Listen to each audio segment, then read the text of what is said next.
Assalamualaikum warahmatullahi wabarakatuh. Kami kelompok dari kelas 12 IPA 3 SMA Sud Syukur akan mempresentasikan mengenai buku Dilan 1990. Pertama-tama izinkan saya untuk memperkenalkan diri. Nama saya Muhammad Rifa Messi. Kelompok kelas saya terdiri dari Sena, Hanif, Zaki, Ferry, dan Bila, dan Iqbal. Seperti yang saya sudah bilang tadi, kami akan mempresentasikan mengenai buku yang berjudul Dilan 1990. Buku ini ditulis oleh Pidi Baik dan diterbitkan oleh PT Mizan Pustaka pada tahun 2014. Buku ini memiliki total halaman yang berjumlah 330. Merupakan unsur intrinsik yang terdapat pada novel Dilan. Tema yang diangkat yaitu tentang percintaan, yaitu romansa antara dua anak SMA yaitu Dilan dan juga Milea, dan masalah-masalah yang mereka hadapi. Masalah tersebut seperti pergaulan Dilan di geng motor yang kerap berantem, dan juga hubungan Milea dengan mantannya yaitu Benny. Alur yang digunakan merupakan alur mundur dan juga sudut pandang orang pertama. Lalu latar tempatnya ada di sekolah, warung, rumah Milea, rumah Dilan, dan juga Bandung. Latar waktunya pada tahun 1990 dan juga latar suasana terdapat suasana senang, tegang, sedih, lucu, dan juga romantis. Berikut merupakan tokoh dan juga penokohan yang terdapat pada novel Dilan. Di antaranya ada Dilan yang humoris serta romantis, Milea yang setia dan peduli, Ibu Milea yang penuh kasih sayang, Ayah Milea yang perhatian, dan juga Bunda Dilan yang humoris dan juga perhatian. Dalam novel ini terdapat dua tokoh utama. Yang pertama adalah Dilan, seorang anak kepala polisi yang ganteng dan humoris dan juga anggota dari sebuah geng motor di Bandung. Yang kedua adalah Milea, seorang siswi cantik pindahan dari Jakarta yang juga berputar saat dia bertemu dengan seorang anak geng motor yaitu Dilan. Makna dari buku ini yang pertama adalah berbuat baik, kedua adalah berani, ketiga adalah membela yang benar, dan yang terakhir adalah melindungi. Contoh dari melindungi adalah ketika Dilan melindungi Milea ketika Milea dilecehkan oleh temannya. Berikut adalah amanat dari novel Dilan. Yang pertama adalah Dilan sebagai laki-laki bersikap baik kepada perempuannya yaitu Milea. Laki-laki yang dikodratkan untuk melindungi dan menjaga perempuan, apalagi Milea sebagai seorang wanita yang Dilan sukai. Pada novel ini juga mengajarkan kita segala sesuatu yang berasal dari niat dan usaha sungguh-sungguh akan menghasilkan apa yang kita inginkan. Berikutnya adalah Dilan sebagai anak geng motor memiliki keistimewaan, kesetia kawanan kepada seluruh teman dalam geng motor tersebut. Dilan juga memiliki rasa tanggung jawab terhadap anggota geng motornya, dan walaupun beliau banyak menimbulkan masalah, tapi tidak lari dari kenyataan dan selalu. Berikut adalah biografi penulis buku Dilan. Namanya Pidi Baik. Beliau lahir di Bandung pada 8 Juli 1972. Selain menjadi seorang penulis, beliau juga seorang musisi, komikus, dan ilustrator.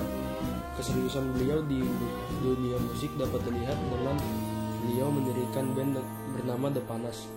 Beliau merupakan seorang lulusan ITB. Fakta menarik dari beliau di ITB yaitu beliau tidak pernah mengambil ijazahnya. Ia tidak lahir dalam keluarga seni, tapi sudah sejak kecil beliau sangat senang dengan kesenian. Beliau melanjutkan pendidikan perguruan tingginya di ITB karena kemampuan menggambar dia sempat menjajal profesi sebagai ilustrator perangko. Setelah lulus dari ITB, ia merasa kurang puas, lalu beliau melanjutkan pendidikannya ke negara kincir angin. Beliau mulai menulis pada tahun 2003 dalam sebuah blog. Karya-karya awalnya antara lain adalah serial Drunken. Mengapa Pidi Baik menulis novel Dilan? Pidi Baik awalnya bosan dan tidak tertarik dengan cerita romansa yang mayoritas fiksi. Beliau memutuskan untuk membuat cerita romansa yang diangkat dari cerita asli. Awalnya ia menulis ceritanya ke dalam blog dia saat dia di Rusia. Tapi penggemar makin hari makin banyak. Lalu ia memutuskan untuk membuatnya menjadi novel. Dilan dan Milea sendiri sebenarnya karakter asli, jadi teman dekatnya Pidi Baik. Tapi nama aslinya diumpatkan oleh Pidi Baik dan digantikan menjadi Dilan dan Milea untuk menjaga privasi mereka. Di buku ini terdapat beberapa ungkapan. Contohnya yang pertama adalah tenang saja, berpisah itu tidak menyedihkan. Yang menyedihkan itu kalau setelah itu saling melupa. Yang kedua adalah kalau mencintaimu itu salah, ya sudah, biar aku salah terus. Contoh dari berikut adalah ungkapan-ungkapan yang diberikan Dilan kepada Milea.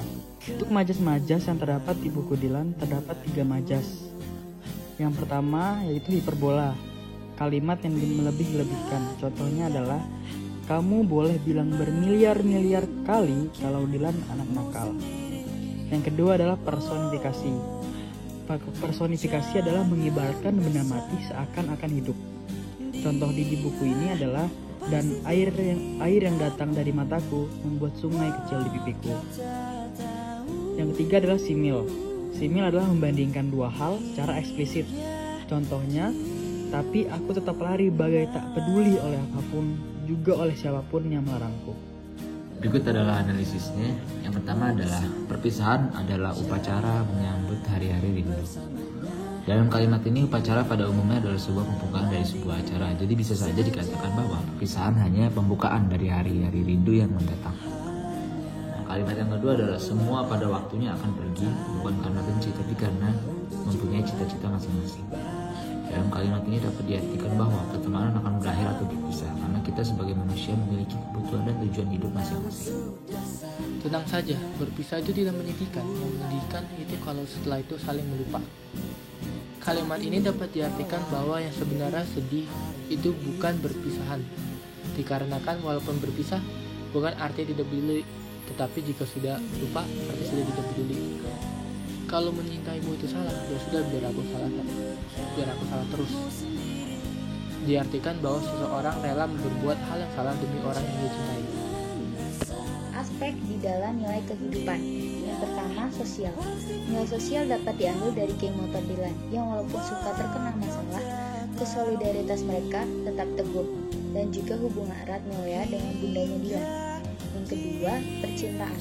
Nilai percintaan atau nilai cinta dapat diambil dari percintaan antara Dylan dan Milea, seperti kepedulian Milea dengan Dylan yang suka berselisih paham dan kepedulian Dylan terhadap Milea, seperti saat Dylan menghadapi Anhar saat dia menyakiti Milea. Yang ketiga, demokrasi.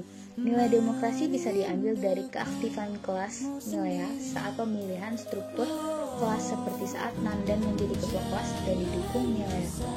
Aspek yang keempat adalah aspek kekeluargaan. Nilai kekeluargaan dapat diambil dari Dylan dan Milea. Walaupun sudah remaja dan punya kepentingan masing-masing, keduanya masih sering meminta pendapat dan pertolongan kepada kedua orang tuanya. Aspek kelima adalah kependirian. Nilai kependirian dapat diambil dari sikap Dylan yang tidak pernah takut dalam menegakkan apa yang menurut dia benar. Contohnya saat dia berani melawan guru yang tidak menghormatinya. Aspek yang keenam adalah kesopanan. Nilai dapat diambil dari Dylan yang meskipun anggota dari geng motor, ia tetap menjaga sopan santunnya terhadap ibunya dan juga ibunya Milea. Dan yang terakhir adalah nilai interpretasi. Novel ini menceritakan cerita antara Dylan dan Milea dengan sangat romantis. Novel ini mengajarkan kita untuk berani menghadapi seseorang yang berani menyakiti orang yang kita pedulikan. Walaupun terkategorikan sebagai novel romansa, nilai-nilai lain tertanam tidak kalah menarik. Novel ini tidak hanya cerita romansa, tetapi juga dapat menarik simpati dari kalangan remaja. Dikarenakan penulis dapat membuat karakter-karakter yang ada di buku ini sangat relatable dengan remaja-remaja di Indonesia. Novel ini juga mengajarkan kepada remaja untuk tetap peduli dan tidak menjauhkan orang tua dari kehidupan kita.